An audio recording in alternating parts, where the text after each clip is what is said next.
Assalamualaikum warahmatullahi wabarakatuh. Saya Rizal Fahmi, kelas PTIK 2A.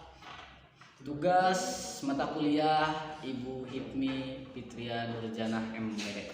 Di sini saya akan menjelaskan laporan tentang analisis kurikulum. Jadi, kurikulum Merdeka memiliki beberapa tujuan sebagai berikut. Yang pertama, itu menciptakan pendidikan yang menyenangkan. Dengan demikian, dengan menekankan pendidikan pada aspek perkembangan keterampilan dan karakter yang sesuai dengan nilai bangsa, kurikulum ini juga menciptakan atmosfer belajar yang menyenangkan baik untuk guru maupun untuk murid. Yang kedua, mengejar ketertinggalan pembelajaran. Dalam kurikulum, dunia pendidikan di Indonesia mencoba menerapkan kebebasan murid untuk memilih apa yang diminatinya dalam pembelajaran. Model pembelajaran seperti ini sudah diterapkan di negara maju. Yang ketiga, mengembangkan potensi murid.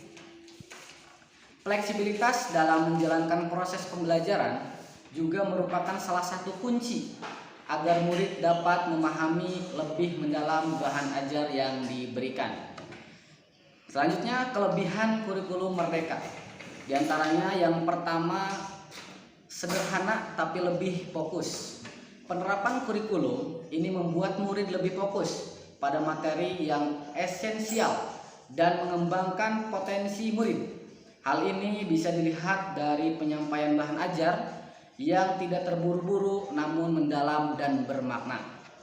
Yang kedua, lebih merdeka. Lebih merdeka ini maksudnya adalah lebih merdeka dalam hal pembelajaran. Murid diberikan untuk memilih mata pelajaran yang sesuai minat, bakat, dan aspirasinya. Jadi, murid maupun guru dapat mengajar sesuai tahap capaian dan perkembangannya. Yang ketiga, lebih interaktif. Kurikulum Merdeka juga mengenalkan berbagai metode pembelajaran yang dapat dipilih oleh guru sesuai dengan kapasitas muridnya.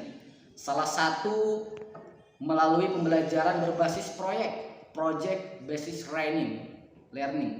Metode ini memberikan kesempatan kepada murid untuk mengeksplorasi isu-isu yang berkaitan dengan mata pelajaran seperti masalah lingkungan, kesehatan, dan lain-lain.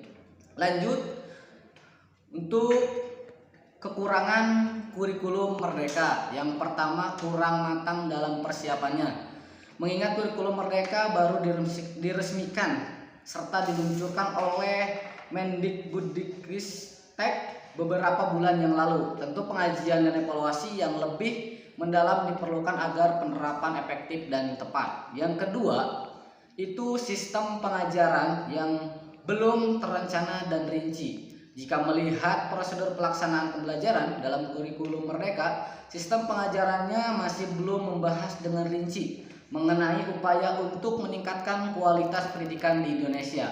Lanjut ke perbedaan kurikulum 2013 dan kurikulum Merdeka jenjang SMA dan MA. Yang pertama, kerangka dasar kurikulum 2013 itu yang pertama, rancangan landasan utama kurikulum 2013 adalah tujuan sistem pendidikan nasional dan standar nasional pendidikan. Yang kedua, kurikulum Merdeka, rancangan landasan utama kurikulum Merdeka atau tujuan sistem pendidikan nasional dan standar nasional pendidikan. Itu bedanya. Yang kedua, ada kompetensi yang dituju. Kalau misalkan kurikulum 2013 itu pendekatan pembelajaran menggunakan satu pendekatan, yaitu pendekatan saintifik untuk semua mata pelajaran.